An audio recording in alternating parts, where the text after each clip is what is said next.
watching Fox Local. Let's get right into some of our top stories that we are following now at 7. This is a Fox 10 News alert. Sky Fox was over the scene earlier of a serious pedestrian crash right in the Scottdale area. This is at the intersection of Scottdale Road and Thunderbird.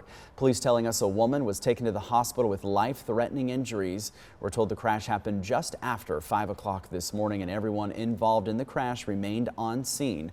Part of Scottdale Road remains closed as police continue to investigate. So if this is part of your commute on this Thursday morning, you're going to want to maybe avoid that area, again in the area of Scottdale Road and Thunderbird. And also new this morning, a crash causing a dump truck to roll on its side. This happened near 22nd Street and Jefferson. At this hour, we know it looks very ugly. I mean, this is a mangled mess. But at this hour, we are told, fortunately, there are no injuries. We can also share the scene was mostly cleared around 6:30 this morning. A lot of debris in the back of that truck, though, that they're cleaning up. New this morning, a shooting investigation taking place in a Phoenix neighborhood. This was the scene early, right around the Loop 202 and 24th Street. We can tell you that one person was shot right around 2 o'clock. We're told they were shot right in the hand. He was taken to the hospital and is expected to be okay. The shooting is still under investigation at this time. We're waiting for additional details. We're learning more about the woman killed in a murder-suicide in Glendale. And 24-year-old Monet Newton, you see her photograph behind us here, just one day away from receiving her diploma graduate degree from GCU. Police tell us her family was coming to watch her graduation, but then her family was concerned when they couldn't reach her to pick them up from the airport. Well, a friend went to the apartment near the Loop 101 and Union Hills Drive yesterday, made that very upsetting discovery. Police say Monet was shot and killed by 22-year-old Chase Cooper, who then shot himself. The two were in a relationship that recently ended. Kate Thien with New Life Center says Arizona has the 5th highest domestic violence rate in the country and adds that the period after leaving a relationship is often the most dangerous, making a safety plan crucial. Collecting specific documentation that you might need once you leave. It is doing some things on your technology that doesn't allow your abuser to know your location. There are several resources in the Valley for those experiencing domestic violence. More information can be found on our website, fox10phoenix.com. We have new developments in the conflict between Israel and Hamas. The Israeli military says they are looking into whether one of the top leaders of Hamas was killed during a recent military operation in Gaza. They say 3 militants were killed, and it's possible that one of them was Yahya Sinwar, who is considered one of the chief architects of the Hamas's attack on October 7th last year. Sinwar was chosen as the group's top leader after an apparent Israeli strike killed their previous one back in July. In the border battle, the roads around the DeConcini port of entry in Nogales are back open this morning. So this comes after a shooting involving law enforcement shut many lanes for much of yesterday. It was around 3 p.m. in the afternoon when it happened. Every one of those has now fully reopened. They opened about 10 p.m. last night, but U.S. Customs and Border Patrol, they say one person was hurt and taken to a hospital in Tucson. No law enforcement officers were injured. There are no details about what possibly could have led up to the shooting at this time. CBP says its office is, professional responsibility. Homeland Security and the FBI are all investigating. The investigation this morning continues into a deadly crash on a Valley freeway. Yeah, it happened yesterday on the I-10 near Riggs Road, and DPS says that the cause, unfortunately, a common one. Officials say it could have all been avoided if the box truck driver was simply paying attention to the road. That driver died along with another motorist. 2 others are still in the hospital. DPS says the fire was so intense that they were not able to identify the gender of the victims and will have to rely on the medical examiner to identify them. Unfortunately, the events leading up to the crash is something DPS says that they have seen too many times before. We had a fatal over the weekend on I-8, which the at-fault driver was looking at his, literally looking at his phone and struck a motorcyclist and killed him. This happens all the time across the state. I'm not saying that was the factor here, but certainly speed and inattention will be a factor. So work is being done to make roadways safer, including the I-10 Gila River Indian Community Project, which will create an additional lane in both directions in a 26 mile stretch between the valley and Casa Grande. That is expected to be finished in about 2 years from now. The Arizona Supreme Court decides not to block the release of Ruben and Kate Gallegos' divorce records. So those documents are expected to be made available sometime today, but there's a history here to these documents. It all spurs from a lawsuit filed by the Washington Free Beacon. This was back in January. Then yesterday, the Arizona State Supreme Court, they ruled the Gallegos did not demonstrate a likelihood to succeed on the merits of their case or identify any information that would cause them irreparable harm. The conservative news outlet stated that they sued to unseal the records because Ruben Gallego had been speaking about his divorce publicly. Editors argued the outlet should be able to fact-check his statements. Both Gallegos are running in elections right now. Congressman Ruben Gallego is the Democratic Senate nominee, and Mayor Kate Gallego is running for re-election in Phoenix. They started their divorce proceedings in late 2016, just weeks before their son Michael was born. They had argued to keep the records sealed for privacy reasons, citing information about how they plan to co-parent their son, which could, they worry would threaten his safety. Again, those documents are expected to be unsealed later today. You can stick with Fox 10 for the latest on this developing story.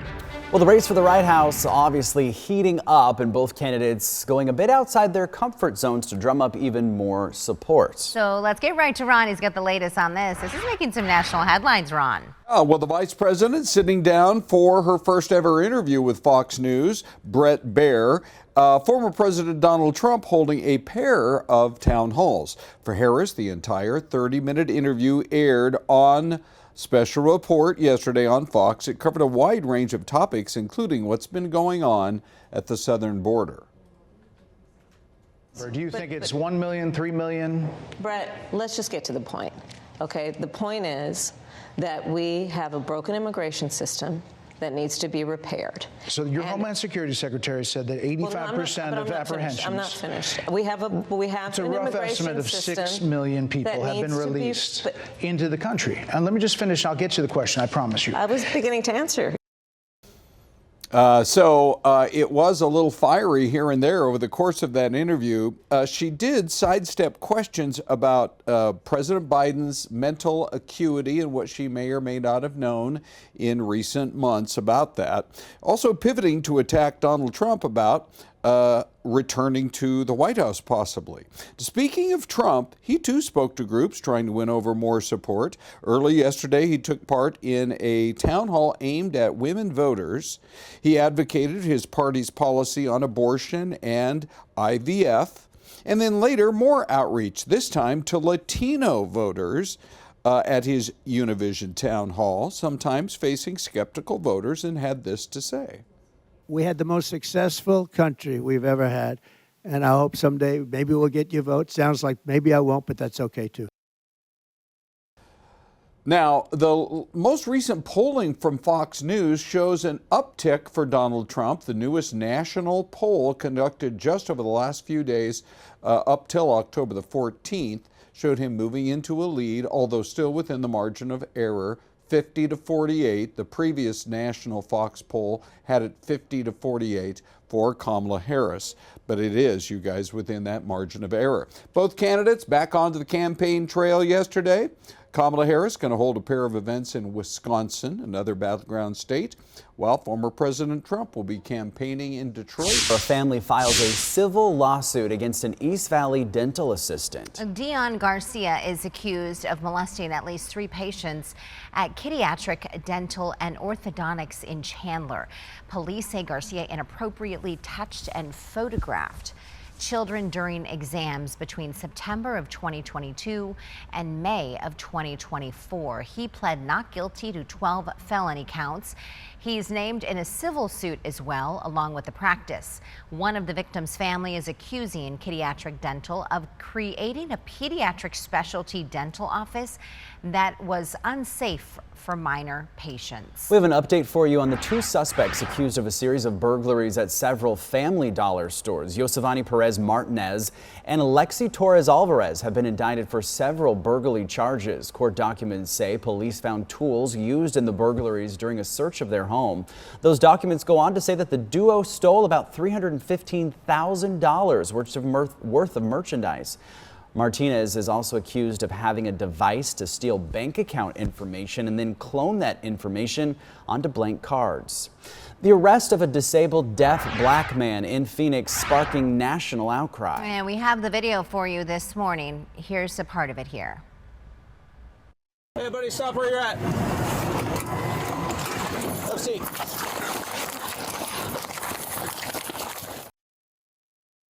The video shows the arrest. It was on August 19th of this year. 34-year-old Tyrone McAlpin near Indian School on 12th Street. Officers ordered him to stop, leading to then, when he didn't, punches being thrown in both directions. Officers tell McAlpin to put his hands behind his back multiple times, and then when he doesn't, they're seen punching and tasering him. A woman who identifies herself as McAlpine's wife later shows up, explaining to officers he didn't listen because he is deaf and has cerebral palsy. The incident is now being investigated by the Professional Standards Bureau and the Force Evaluation Review Unit. Well, some sad news this morning about the Arizona woman who went viral for inviting a stranger over to Thanksgiving dinner. Yeah, Wanda Dench revealing that she has been diagnosed with breast cancer. Dench, who now lives in Prescott Valley, says she had bronchitis earlier this year, which led to doctors discovering a mass found in her breast. Dench made headlines back in 2016 when she accidentally texted 17-year-old Jamal Hinton about Thanksgiving plans. Both since then have shared the holiday together. She broke the news about her cancer with Jamal. He was shocked when I told him, as well as my family members. And him and his girlfriend, Michaela, have been so supportive. He calls me on a regular basis just to check in to see how I'm doing. So Dench urges everyone to get their checkups no matter how old they are. She and Hinton are planning to get together again this Thanksgiving, coming up next month. It's hard to believe. So listen to this. This is an interesting class, not for students, for parents. ASU is offering this online. It's brand new. The new course helps parents navigate becoming an empty nester. Or some people call you bird launchers, right?